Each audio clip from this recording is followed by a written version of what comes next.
먼저 변명부터 하겠습니다. 오늘 설교는 2주 전 가정기도회를 위한 강동문의 내용과 동일합니다.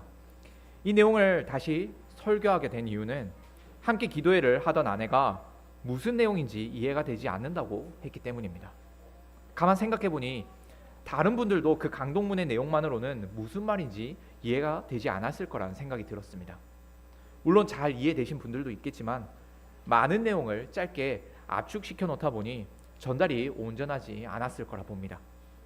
그래서 저는 조금이라도 빨리 설교를 해서 이 본문의 유익을 함께 나누었으면 했습니다. 다시 같은 본문으로 오늘 설교를 하려고 합니다. 마태복음에 등장하는 중요한 악당들이 있습니다. 바리새인과 사두개인입니다.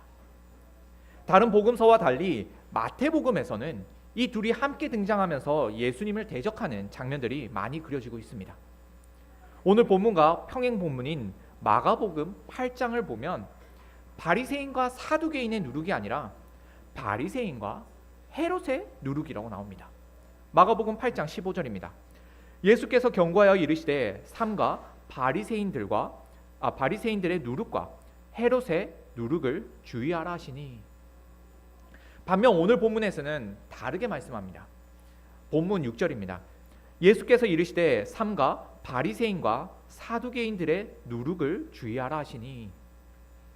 마가복음에서는 바리새인과 헤롯이었지만 마태복음에서는 바리새인과 사두개인이 됩니다. 그만큼 바리새인과 사두개인은 함께 묶여서 이 마태복음 안에서 전형적인 악당으로서 묘사가 됩니다. 이들은 그 등장부터가 예사롭지 않았습니다. 마태복음 초반인 3장에서 세례 요한은 유다 광야에서 복음을 전파합니다. 그가 전파하는 복음은 회개의 복음이었습니다. 그런데 그때에 한 무리가 다가오니 세례 요한은 그들을 향해서 무시무시한 말을 내뱉습니다. 독사의 자식들아, 누가 너희를 가르쳐 임박한 진노를 피하라 하더냐. 세례 요한의 이 말은 바리새인과 사두개인을 보고 한 말이었습니다. 세례 요한은 그들을 가리켜 독사의 자식들이라고 했습니다. 독사의 자식들이 누구를 가리키는 말입니까? 뱀의 후손입니다. 대대로 여자의 후손을 모욕하고 죽이려고 드는 바로 그 원수입니다. 마귀의 추종자들이죠. 세례 요한은 바리새인과 이 사두개인을 가리켜 여자의 후손이신 예수 그리스도를 대적할 자들이라고 질책했습니다. 이후로도 마태복음 안에서는 예수님께서 특히 바리새인들을 향해서 독사의 자식들이라는 표현을 자주 사용하십니다. 마태복음 12장 34절도 그렇습니다. 독사의 자식들아, 너희는 악하니 어떻게 선한 말을 할 수 있느냐. 그리고 마태복음 23장 33절에도 이렇게 표현합니다. 뱀들아, 독사의 새끼들아, 너희가 어떻게 지옥의 판결을 피하겠느냐. 굉장히 무시무시한 말입니다. 만일 예수님께서 우리 중에 누구에게 이렇게 말씀하셨다면 우리는 과연 어떻게 반응했을까요? 만일 우리였다면 눈물을 펑펑 흘리고서는 제발 용서해달라고 간절히 빌지 않았을까요? 사실 이것이 신자의 당연한 반응입니다. 역시나 세례 요한이 바리새인에게 독사의 자식들이라고 했을 때에도, 또 예수님께서 그들을 향해 독사의 자식들이라고 했을 때에도 그들은 울며 회개해야 했습니다. 우리 주님도 그들이 회개하기를 바랬습니다. 하지만 그들은 확실한 독사의 자식들이었습니다. 자신들의 아비인 그 마귀를 결코 배신하지 않는 충성스러운 독사의 새끼들이었습니다. 오늘 본문에서도 바리새인과 사두개인이 독사의 자식들로서 충실하게 행하는 모습이 나타납니다. 1절입니다. 바리새인과 사두개인들이 와서 예수를 시험하여 하늘로부터 오는 표적 보이기를 청하니. 그들은 예수님을 시험하기 위해 옵니다. 여기서 시험하기 위해 온다라는 이 표현은 똑같이 또 사용되는 장소가 있습니다. 마태복음 4장 3절입니다. 시험하는 자가 예수께 나아와서 이르되. 예수님께서 광야에서 40일 동안 금식하고 계실 때에 마귀가 예수님을 시험하기 위해 찾아옵니다. 바리새인과 사두개인은 자기 아비 마귀처럼 예수님을 시험하기 위해서 찾아옵니다. 그리고는 마귀와 똑같이 예수님께 표적을 요구합니다. 네가 만일 하나님의 아들이거든 명하여 이 돌들로 떡덩이가 되게 하라. 광야에 찾아온 마귀의 첫 번째 시험의 내용이었습니다. 예수님은 40일간 금식을 하고 계셨기 때문에 너무나도 배가 고픈 상태였습니다. 참 인간이신 예수님께서는 당연히 우리와 똑같이 배고픔도 느끼셨습니다. 그러니 마귀는 당연히 예수님께서 배고픔을 이기지 못해 자신의 말을 따를 것이라고 여겼습니다. 하지만 예수님은 마귀의 유혹에 넘어가지 않으셨습니다. 그에게 하나님의 말씀을 선포하셨습니다. 마귀는 배고픔을 빌미삼아 예수님이 자신의 말을 따르도록 유혹했습니다. 그리고 살살 긁기로 네가 만일 하나님의 아들이라면 증명해 보아라 라는 식으로 유혹을 했습니다. 이와 같은 말을 바로 바리새인과 사두개인이 하고 있습니다. 하늘로부터 오는 표적 보이기를 청하니, 하늘로부터 오는 표적, 바로 하나님으로부터 오는 표적입니다. 하나님에게 보내심을 받았다는 그 증거를 보이라는 말입니다. 그들은 애초부터 표적을 보아도 예수님을 믿을 생각이 없었습니다. 그저 예수님을 시험하기 위해서 표적을 구했습니다. 마귀가 그랬던 것처럼요. 예수님은 마귀 때에도 그랬지만 바리새인과 사두개인의 요구도 따르지 않으셨습니다. 그들의 요구처럼 표적을 보이는 일은 전능하신 예수님께 있어서 아무런 일도 아닙니다. 어려운 일이 아니었습니다. 얼마든지 보일 수 있었습니다. 하지만 예수님께서 표적을 보이신다 하더라도 바리새인과 사두개인이 예수님을 믿을 것이 아니었습니다. 그들은 단지 예수님이 자신의 말에 굴복하기를 바랬을 뿐이었습니다. 마귀가 그랬던 것처럼요. 우리 주위에 놓여 있는 유혹들이 그렇습니다. 처음에는 별로 어렵지 않은 듯이 다가옵니다. 한 번쯤은 괜찮은 것처럼 유혹을 합니다. 중독성이 심한 것들도 그렇습니다. 중독성이 강한 도박이나 마약을 생각해 봅시다. 한 번 정도는 괜찮을 거란 생각이 듭니다. 그리고 한 번 하고 난 이후에 아무렇지 않은 자신을 발견하게 됩니다. 그러니 자신은 얼마든지 이런 중독에서 이길 수 있다고 착각을 하고 맙니다. 그렇게 2번 손을 대게 되고 3번 손을 대게 됩니다. 그리고는 중독에 빠져버립니다. 물론 이토록 중독성이 강한 것들은 일반적인 사회에서도 그 위험성을 고발하고 있습니다. 그러니 당연히 조심하겠죠. 하지만 우리에게 있어서 더욱 무서운 유혹은 세상에서는 아무렇지 않은 것들입니다. 세상이 가르치는 교훈이나 생활 원리들은 세상에서는 아무렇지 않고 당연한 것들입니다. 하지만 이런 교훈과 원리들은 그리스도인들에게는 치명적인 것들입니다.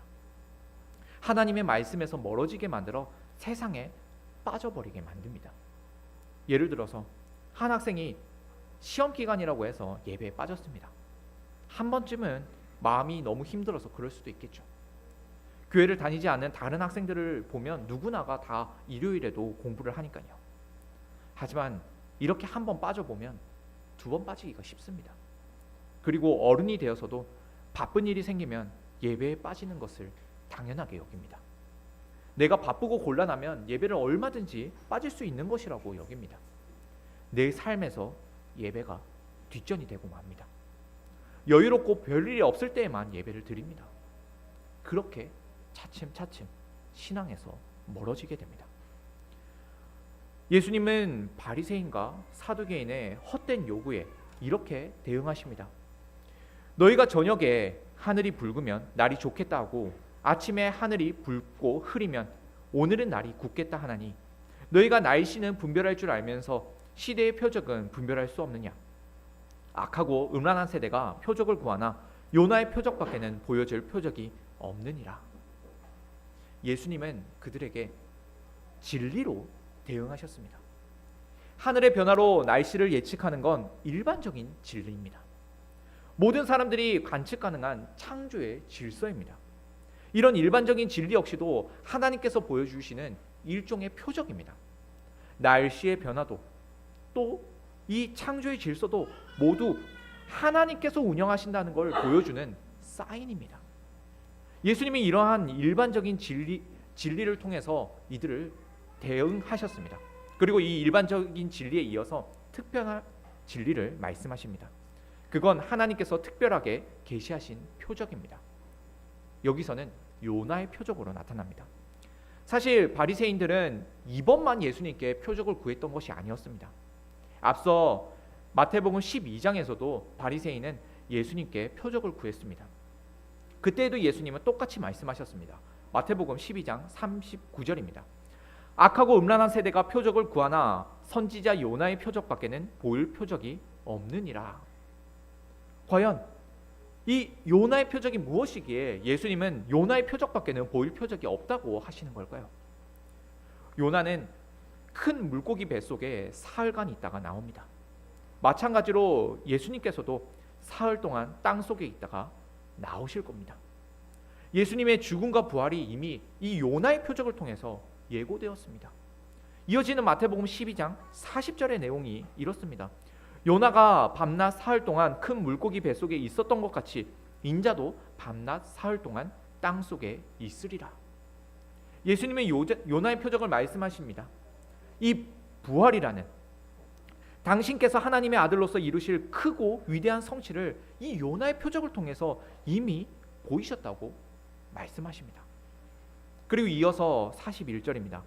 심판 때에 니느웨 사람들이 일어나 이 세대 사람을 정죄하리니 이는 그들이 요나의 전도를 듣고 회개하였음이거니와 요나보다 더 큰 이가 여기 있으며. 오죽했으면 심판의 날에 니느웨 사람들이 지금 이 악하고 음란한 세대 사람들을 정죄한다고 합니다. 요나 때에 니느웨 사람들은 이스라엘 사람들의 원수였고 하나님을 모르는 이방인들이었습니다. 요나 역시도 니느웨 사람들은 하나님께 구원을 받을 수 없다고 여겼습니다. 그래서 그들에게 회개 복음을 전하려고 하지도 않았습니다. 혹여나 회개의 복음을 듣고 그들이 회개한다면 하나님께서 혹시나 그들을 용서해 주실까 싶어서였습니다. 그러나 니느웨 사람들은 그 회개의 복음을 듣고 회개했습니다. 하지만 예수님 시대에 이 사람들은 회개의 복음을 듣고도 회개하지 않습니다. 세례 요한이 바리새인과 사두개인을 보고 독사의 자식들이라고 비난을 했지만 또 세례 요한이 회개의 복음을 전했지만 그들은 듣지 않았습니다. 무시했습니다. 심지어 요나보다 더 크신 예수님께서 복음을 선포하셨어도 회개하지 않았습니다. 앞서 마태복음 12장에서도 예수님은 바리새인과 한 차례 이 요나의 표적을 두고 말씀하셨습니다. 그리고 회개하지 않는 그들을 나무라셨습니다. 그런데 이들은 다시 예수님을 찾아와 헛되게 표적을 요구하고 있습니다. 결코 회개하지 않겠다고 작정한 이 마귀의 새끼들이 굳이 예수님의 표적을 요구하고 있습니다. 이번에도 예수님은 요나의 표적만을 말씀하십니다. 그러나 이 완악한 자들은 요나의 표적이 의미하는 바를 알려고 하지 않았습니다. 하나님의 특별한 계시를 알아듣지 못했습니다. 요나의 표적이 예수님의 부활을 예표하는 일이라는 것을 깨닫지 못했습니다. 니느웨 사람들보다 더 악하여서 회개할 기미조차 조금도 보이지 않았습니다. 결국 이 바리새인과 사두개인들은 잠시 후퇴는 합니다. 물론 이들은 나중에 다시 등장할 겁니다. 마귀의 시험이 한 차례로 끝나지 않았던 것처럼 그들은 다시 등장해서 예수님의 발꿈치를 물어뜯기 위해 나타날 겁니다. 중요한 건 예수님께서는 마귀의 말에 조금도 자신을 내어주지 않으셨고 오직 하나님의 말씀으로만 대응하셨다는 겁니다. 하나님의 계시는 두 가지 방식으로 나타납니다. 하나는 일반적인 방식이고 다른 하나는 특별한 방식입니다. 우리는 일반적인 방식으로 나타나는 이 계시에 대해서도 관심을 가져야 합니다. 오늘 본문에서는 하늘의 변화를 보고 일기를 예측하는 일로서 나타납니다. 저녁에 하늘이 붉으면 날이 맑을 것이라고 예측하고 아침에 하늘이 붉고 흐리면 날이 굳을 거라고 예상을 합니다. 이것이 창조 질서 안에 담겨있는 일반적인 진리입니다. 우리는 하나님께서 만드신 천지를 관측하면서 일반적인 계시를 깨닫습니다. 하늘의 변화로 일기를 예측한다든지 혹은 중력의 법칙과 같은 물리학적인 진리들을 우리는 알아갑니다. 그러나 여기서 기억해야 하는 것은 이 천지 만물을 주관하시는 분이 바로 하나님이시라는 진리입니다. 중력이 존재한다는 사실을 깨닫는 것보다도 이를 만드시고 유지시키는 분이 하나님이시라는 사실을 깨닫는 것이 핵심입니다.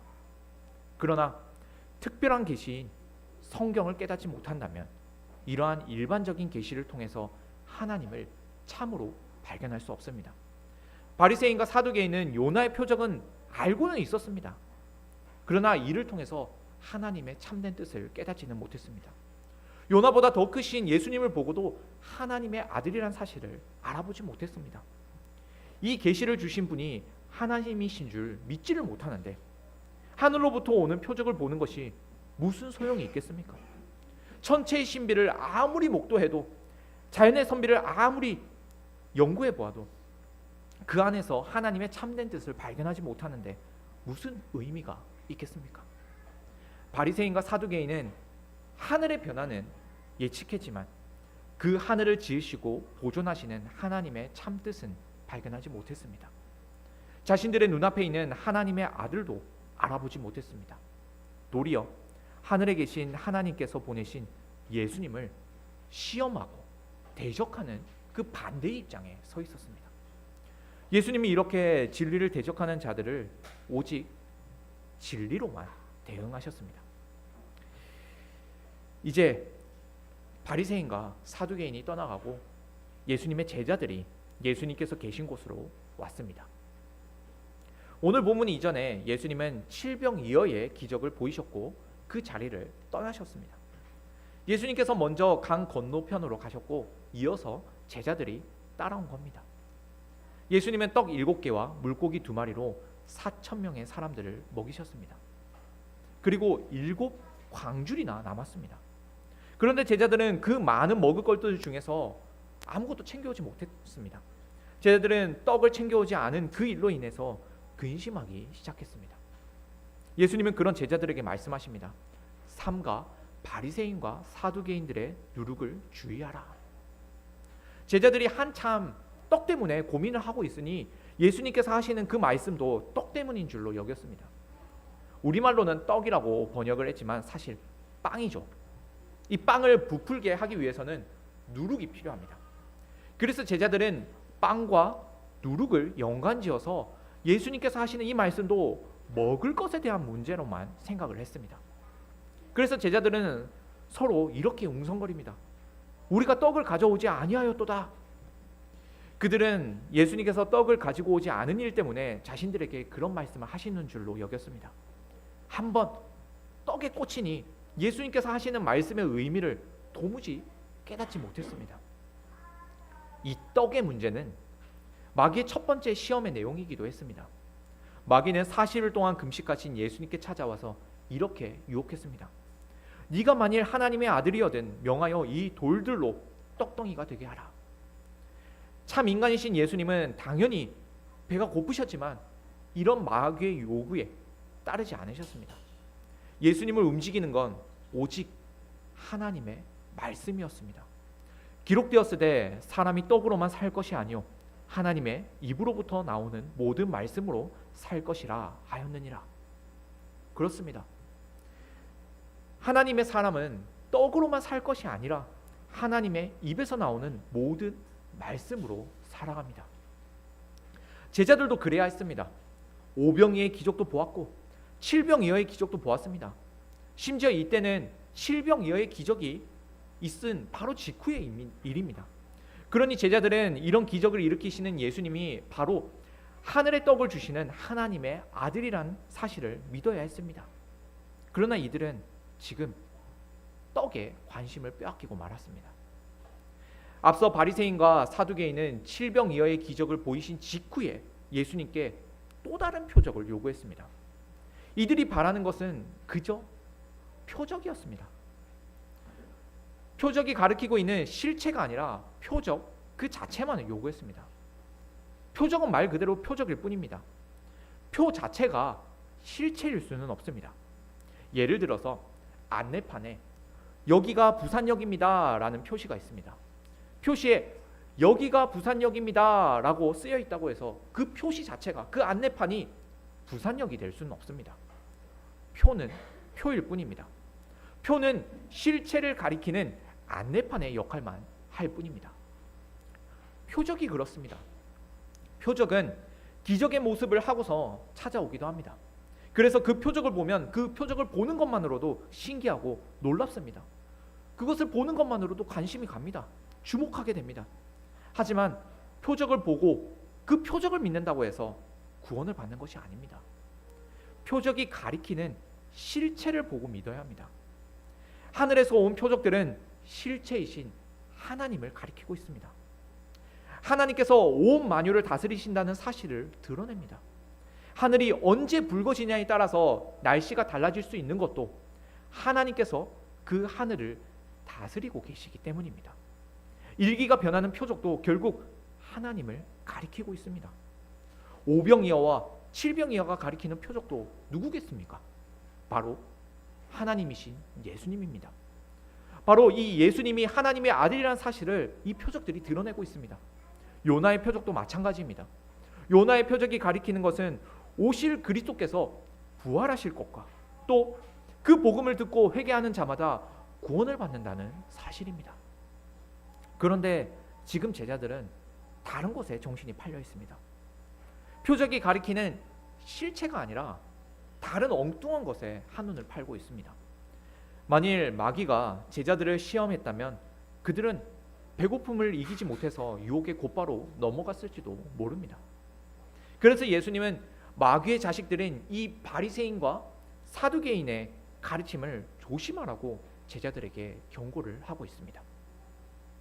예수님은 제자들에게 이렇게 말씀하시며 나무라십니다. 믿음이 작은 자들아.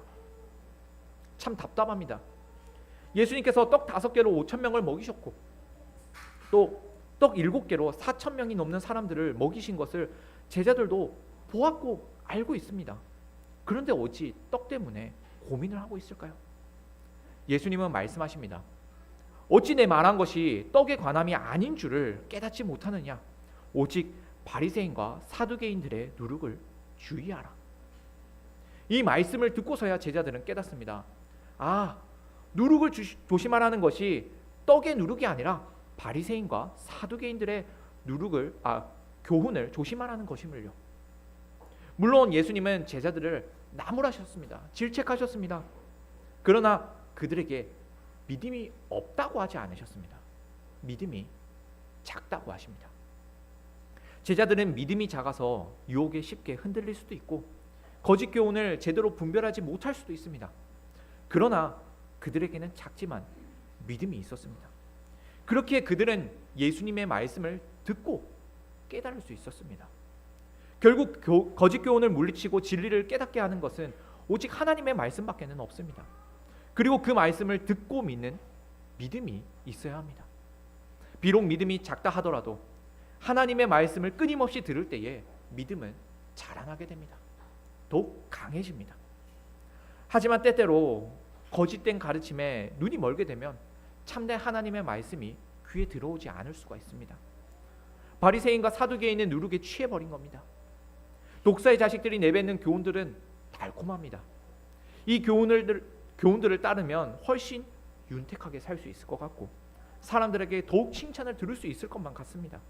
어쩌면 그런 방법들이 하나님을 더 잘 섬기는 방법일 거라 착각이 들기도 합니다. 바리새인과 사두개인의 교훈은 정말로 위험합니다. 왜냐하면 그들의 실체는 마귀의 자식이지만 겉으로는 신앙이라는 가면을 쓰고 있기 때문입니다. 바리새인과 사두개인이 누굽니까? 유대의 종교 지도자들이었습니다. 율법에 능했고 사람들에게 존경받는 그런 종교 지도자들이었습니다. 그러나 그들의 가르침은 마귀가 내뱉는 사특한 거짓과 다르지 않았습니다. 그들은 자신들이 하나님의 말씀을 가장 잘 안다고 자랑을 했고 율법의 근거에서 말을 했습니다. 하지만 정작 그 속내에는 지옥으로 끌고 가는 독사의 악취밖에는 없었습니다. 우리가 주의해야 할 바리새인과 사두개인의 누룩도 마찬가지입니다. 신앙이라는 이름을 쓰고 있지만 사실 세상의 원리와 세상의 가르침과 다를 바 없는 바로 그런 거짓 가르침을 우리는 주의해야 합니다. 교회의 직분자라 하지만 하나님의 말씀을 떠난 세속적인 교훈을 신앙이란 이름으로 가르치는 사람들이 많습니다. 우리는 이들을 주의해야 합니다. 오늘날도 많은 교회 지도자들이 교회의 심각한 문제들을 진단하고 있습니다. 교회 안에 어린아이들이 점차 줄어드는 일, 사람들이 교회를 기피하고 떠나가는 일, 목회자의 부도덕함, 경제적인 위기, 교회의 정치화, 또 성경과 대치되는 법안들, 이런 것들이 교회를 무너뜨린다고 판단을 합니다. 당연히 이런 것들은 다 심각한 문제입니다. 교회를 어렵게 만드는 문제가 맞습니다. 우리는 이러한 문제들에 대해서 심각하게 고민해 볼 필요가 있습니다. 그러나 교회가 무너지는 건 하나님의 말씀이 없기 때문입니다. 내 백성이 지식이 없음으로 망하는도다.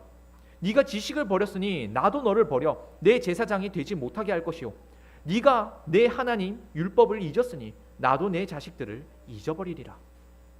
호세아 선지자를 통한 하나님의 말씀입니다. 하나님의 백성은 하나님을 아는 지식이 없기 때문에 망합니다. 교회가 무너지는 건 하나님의 말씀이 없기 때문입니다. 하박국 선지자는 무화과 나무가 무성하지 못하고 포도나무에 열매가 없고 밭에 먹을 것도 없고 외양간에 양이나 소가 없어도 즐거워한다고 했습니다. 구원의 하나님으로 말미암아 기뻐한다고 했습니다. 하나님의 백성이 망하는 건 먹을 것이 없어서도 아니고 백성의 수가 줄어들어서도 아닙니다. 교회 외부에 막강하고 강력한 세력들이 교회를 괴롭히기 있기 때문도 아닙니다. 세상의 악법과 술수가 제 아무리 교회를 공격해도 그것으로는 교회를 무너뜨릴 수가 없습니다. 교회가 무너지는 건 하나님의 말씀이 없기 때문입니다. 하나님의 말씀을 믿지 않기 때문입니다. 그런데 교회 직분자들이, 특히 말씀 사역자들이 성도들에게 하나님의 말씀을 떠나도록 만들고 있습니다. 설교를 많이 하기는 하지만 하나님의 말씀은 정작 가르치지 않습니다. 설교라는 이름으로 신앙을 가르친다고 해서 그 내용 가르친다고는 하지만 그 내용은 세상이 주는 교훈과 별반 다르지가 않습니다. 세상의 이념을 가르치고 세상에서의 생존 방식을 가르칩니다. 썩어져 버릴 누룩을 가르치고 있는 겁니다. 예수님께서 하셨던 말씀처럼 우리는 떡으로만 사는 것이 아닙니다. 물론 사람에게는 떡이 필요하지만 세상에서 생존할 그 생존 지혜가 필요하긴 하지만 정말 우리에게 필요한 것은 하나님의 말씀입니다. 떡이 없으면 기껏 해봐야 육체의 생명이 끝나겠지만 하나님의 말씀이 없으면 영혼도 육체도 모두 파멸되고 맙니다. 영원한 죽음에 이르고 맙니다. 바리새인과 사두개인의 누룩으로 만든 떡을 계속해서 먹는다면 결국 망할 겁니다. 그 순간에는 바리새인의 누룩으로 만든 가르침이 더 좋아 보이고 더 맛있어 보일 겁니다. 사람들에게 더 인기를 끌 것이고 더 유능한 위치에 있게 만들 겁니다. 그래서 더 좋은 진리처럼 보입니다. 하지만 그건 진리가 아닙니다. 복음도 아닙니다. 복음을 위장한 마귀의 거짓된 속삭임입니다. 우리 주님은 그런 거짓을 주의하라고 제자들에게 경고하십니다. 이 경고는 여전히 우리에게도 주어집니다. 그런데 문제는 우리가 주의하고 싶어도 주의할 수 없다는 겁니다. 도대체 어떤 기준으로 또 어떠한 능력으로 이를 주의하고 분별할 수 있단 말입니까? 예수님의 제자들 역시도 믿음이 작다고 핀잔을 들었는데 우리가 어떻게 할 수 있을까요? 그러니 하나님의 말씀을 들어야 합니다. 순수하고 참된 하나님의 말씀을 들어야 합니다. 믿음이 작다고 핀잔을 듣기는 했지만 제자들은 여전히 예수님 곁에 있었습니다. 그리고 예수님께서 하시는 그 말씀을 들었습니다. 예수님의 말씀을 들을 때에 거짓과 헛된 교훈들이 사라집니다. 우리는 오직 그리스도의 말씀으로만 진리와 거짓을 분별하는 기준을 세워가야 합니다. 예수님의 말씀을 들을 때에 우리는 비로소 예수님이 누구신지 분명하게 알게 되며 그분을 바르게 고백할 수 있습니다. 예수님은 누구십니까? 바리새인과 사두개인은 결코 깨닫지 못했던 예수님은 누구십니까? 제자들은 비록 흔들리기는 했지만 예수님이 누구신지 분명히 알았습니다. 믿었습니다. 오병이어와 칠병이어를 통해 드러나신 예수님은 주님이시며 하나님의 아들이십니다. 하늘에 계신 하나님께서 보내신 그리스도십니다. 이어지는 성경 본문은 세sek토록 기억될 위대한 신앙 고백을 증거합니다. 예수님은 제자들과 빌립보 가이사랴 지방에 이르렀습니다. 거기서 예수님은 물으십니다. 너희는 나를 누구라 하느냐? 그때 시몬 베드로가 대답합니다. 주는 그리스도시요 살아계신 하나님의 아들이십니다. 예수님은 대답하십니다. 바요나 시몬아, 네가 복이 있도다. 이를 내게 알게 하니는 혈육이 아니요 하늘에 계신 내 아버지시니라. 예수님을 그리스도요 살아계신 하나님의 아들로 믿고 고백하게 하시는 분은 하늘에 계신 하나님 아버지이십니다. 하나님은 그렇게 신자에게 말씀도 하시며 믿음도 선물로 주십니다. 우리에게 하나님의 은혜 외에는 자랑할 것이 하나도 없습니다. 말씀을 주신 분도 하나님이시고 그 말씀을 믿는 믿음을 주신 분도 하나님이십니다. 모두 하나님의 은혜입니다. 그러나 바리새인과 사두개인의 가르침은 이와 같은 은혜의 원리를 모두 거절하게 만듭니다. 믿음을 말하는 것 같지만 그 믿음이 하나님께로부터 오지 않고 자기 안에서 발생한다고 가르칩니다. 하나님의 말씀을 가르치는 것 같지만 세상의 교훈을 가르칩니다. 은혜를 많이 노래하지만 단어만 같을 뿐 그 의미가 완전히 다릅니다. 정말 하나님의 은혜를 찬양하는 것이 아니라 내 안에서 일어나는 일시적인 감정과 기분에 취해버립니다. 성도님들, 여러분들이 먹고 계신 그 빵은 어떤 누룩으로 만든 빵입니까? 혹여나 신앙의 탈을 쓴 세상의 누룩으로 만든 빵을 먹고 계시지는 않습니까? 그 빵은 먹어도 배가 고픈 빵입니다. 세상이 주는 빵은 우리를 채울 수가 없습니다. 탐욕을 먹고 자라는 그 빵은 우리를 더욱 배고프게만 만들 뿐입니다. 만족하지 못하게 만들고 더 욕심부리게 만들고 더욱 나를 위해서만 살고 싶게 만드는 그런 욕망의 빵입니다. 우리는 하늘에서 내려온 빵을 먹어야 합니다. 바로 생명의 떡이신 예수 그리스도를 먹어야 합니다. 말씀이신 예수 그리스도를 먹어야 합니다. 우리가 지금 이 생명의 떡을 먹지 못하는데 성찬에 참여하여 떡을 떼는 것이 무슨 소용이 있겠습니까? 하나님의 말씀을 먹지 못하면서 잘 먹고 잘 사는 것이 무슨 의미가 있습니까? 오직 예수 그리스도라는 떡만이 우리에게 참 생명을 줍니다. 곧 우리는 하나님의 말씀이신 예수 그리스도를 먹어야 합니다. 교회가 왜 무너질까요? 사람이 왜 죽을까요? 하나님의 말씀이 없기 때문입니다. 당연히 교회 안에서는 설교도 있고 성경도 있습니다. 그러나 그 말씀이 곧 예수 그리스도시라는 그 진리를 믿지 못하고 있습니다. 바리새인과 사두개인도 말씀에 능했습니다. 율법을 잘 알았습니다. 그들은 시편에 익숙했고 선지자들의 글을 달달 외웠습니다. 교회 전통도 따르고 질서도 준수했습니다. 그러나 그들은 하나님의 말씀이 곧 예수 그리스도시라는 그 진리를 깨닫지 못했습니다. 교회가 그리스도의 몸이라는 사실을 믿지 못했습니다. 그래서 그리스도에게서 떨어진 이 몸도 사망하게 될 것이라는 것을 깨닫지 못했던 겁니다. 하나님의 말씀이 없기 때문에 망한다는 건 다시 말해서 예수 그리스도가 없기 때문에 망하는 겁니다. 그 교회는 오직 예수 그리스도께 붙어 있어야 합니다. 그 안에만 영원한 생명이 있습니다. 주님께 사랑받고 있는 여러분, 사람이 떡이 없어서 죽는 것이 아니라 하나님의 말씀이 없어서 죽습니다. 예수 그리스도를 잃으면 우리는 살아도 산 것이 아닙니다. 그러나 바리새인의 누룩과 같은 거짓된 교훈들이 우리에게서 참 생명을 잃어버리게 만들고 있습니다. 우리 주위에 허다하게 이러한 거짓된 가르침들이 널려 있습니다. 우리는 정말로 위험한 세상을 살아가고 있습니다. 그러나 우리 주님은 우리를 당신 안에 꼭 붙들어 주셨습니다. 조금이라도 더 순수한 말씀을 들을 수 있도록 우리를 이끌어 주셨습니다. 우리는 이 주일에도 다른 곳을 기웃거리지 않고 교회에 와서 복음을 듣고 있지 않습니까? 여러 가지 사정으로 인해 함께하지 못하는 성도들도 있기는 하지만 우리 모두의 바람은 똑같습니다. 한 믿음으로 한 분 하나님의 말씀을 듣고 믿어야 한다는 건 우리 모두에게 똑같이 있는 소망입니다. 우리 주님께서는 우리에게 이 동일한 믿음을 주셔서 우리로 예수 그리스도라는 생명의 떡을 받아먹게 하십니다.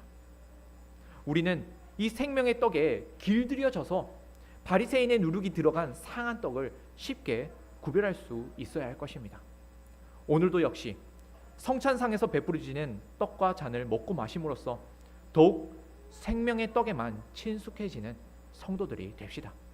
그렇게 생명의 떡으로만 배부른 성도가 됩시다. 아멘.